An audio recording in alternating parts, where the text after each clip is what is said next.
तो आज हम ये जानना चाहेंगे कि हम जो मुसलमान हमारे देश में रहे हैं, आज भी वो जय जयकार किसी और की कर रहे हैं, खा रहे हैं हिंदुस्तान के, लेकिन जय जयकार किसी और देश की कर रहे हैं। फिर मोदी जी और अमित शाह जी के अथक प्रयासों से एक नई लहर आई है कि हाँ, फिर से हम एक हिंदुस्तान को नया हिंदू राष्ट्र बनाने की तैयारी में है। इस पर आप क्या कहना चाहेंगे?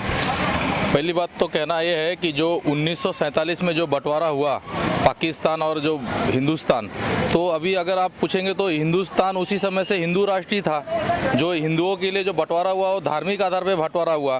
पूरी दुनिया में आप देखेंगे तो पहला ऐसा ये बंटवारा है जो धर्म के आधार पे हुआ है।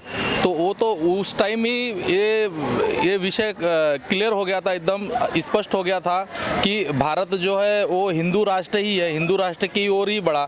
और अभी कुछ सालों पहले आपने देखा था कि संविधान जो अरुण जेटली जी ने दिखाया था कि जो संविधान का हमारा पहला पन्ना है, जो पहला है, उसके अंदर आपने देखा था कि उन्होंने राम दरबार दिखाया था कि राम दरबार है। इससे पहले जो कांग्रेस की सरकार इतने सालों से शासन की, उन्होंने कभी ये दिखाया नहीं।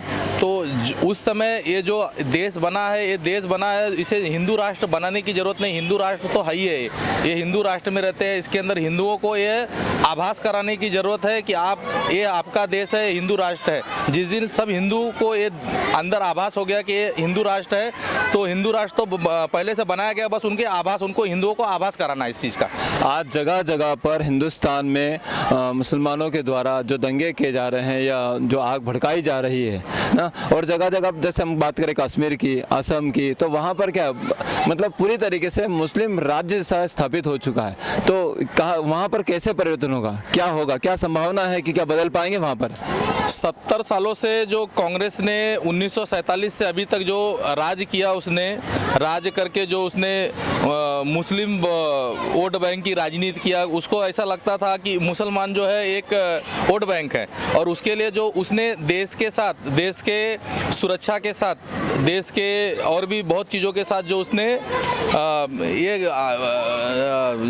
जो उसने जो ये वो किया, तो उसके लिए कैसा है कि उसको ये पूरा कांग्रेस का षड्यंत्र है। कांग्रेस ने अपने षड्यंत्र के तरफ जो मुसलमान आज इतने बड़े हैं, इतने दंगे कर रहे हैं, सब कुछ कर रहे हैं, जो इससे पहले कांग्रेस के शासन में मुसलमानों को सरकार के द्वारा मिलता था, आज वो नहीं मिल रहा है।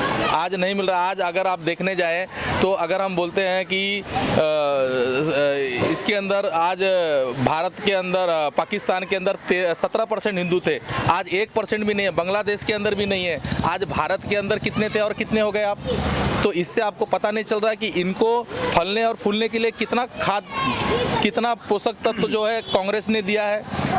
आज अगर हम लोग अगर देखने जाएं तो अगर मेरे ऐसे जनरल नॉलेज के हिसाब से एक ऐसा आया कि अंग दान करने का विषय आया कि अंग दान करने वाले सबसे ज़्यादा हिंदू और लेने वाले सबसे ज़्यादा मुसलमान। देने के लिए एक भी नहीं। उनसे पूछा गया कि ये क्या है, तो बोलते कि अरे हमारे इस्लाम में देना हराम है, लेना है।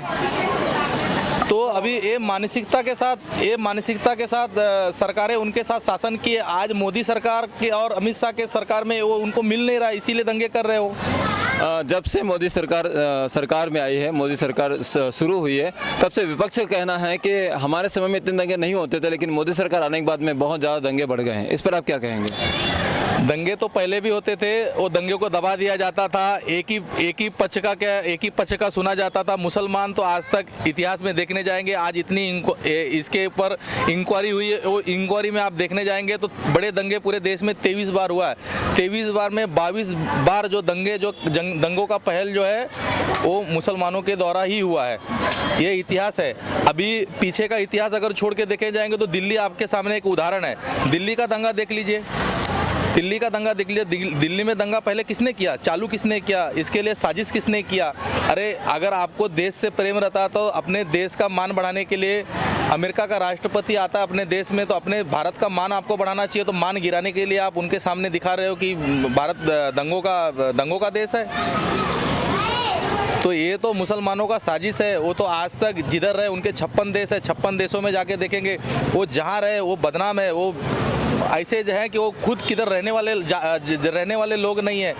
वो जहाँ रहते हैं वहाँ सत्यानाश कर देते हैं। पूरा दुनिया उनसे परेशान है। तो अभी कैसा है, भारत को और भारत के हिंदुओं को ऐसा करना चाहिए। वर्मा से सबक लेना चाहिए, सीख लेना चाहिए महिमा से, और इनको खदेड़ के मार के भगाना चाहिए यहाँ से। मुस्लिमों का कहना है कि जो एनआरसी और जो सीएए लाया जा रहा है वो पूरी तरीके से मुस्लिमों के विरोध में है, इस पर आप क्या कहेंगे? अभी सरकार ने मीडिया के तरफ से बार बार जो है, आपने न्यूज़ चैनल के माध्यम से सुना होगा कि सरकार बार बार बोल रही है कि ये खाली 3 देशों के लिए है, अफगानिस्तान, बांग्लादेश, पाकिस्तान। जो इससे पहले हमारे हिंदू भाई गए थे वहाँ, उनके साथ अत्याचार हुआ, अत्याचार होने के बाद उनको मार काट के आज वहाँ हिंदुओं की जनसंख्या देखिए कितनी कम हो गई है। तो और गांधी जी ने जब बंटवारा हुआ था 1947 में, तो गांधी जी का यह शब्द था, गांधी जी ने बोला था कि अगर आप वहाँ नहीं रह सकते हो, अगर आपको वहाँ सुरक्षा नहीं मिल सकती है आप वहाँ, तो हम अपने देश में वापस आपको बुला लेंगे। तो आज जो हो रहा है, अमित शाह जी ने किया, मोदी जी ने किया, वो गांधी जी के शब्दों को मान दिया है। और इसमें किसी मुसलमान का हित नहीं है, मुसलमान का इसके अंदर कुछ नहीं है। ये तो ऐसे हिंदुओं का जो 2014 से भारत में, जो 2014 तक भारत में आ चुके हैं, नया किसी लेने का बात नहीं है। मगर कैसा है कि उनको दंगा ही करना है। उनको आज से उनका एक ही चीज़ है कि कोई मेरी बात नहीं माने, कोई हमारी बात नहीं माने, समाज में दंगा करो, तोड़फोड़ करो, सबको जो है सरकार को झुकाने का उनका प्रयत्न है। इस समय तो कैसा है कि हिंदुओं को जागना चाहिए, हिंदुओं को जाग के उनके भाषा में उनको जवाब देना चाहिए। भारत माता की जय, जय श्री राम।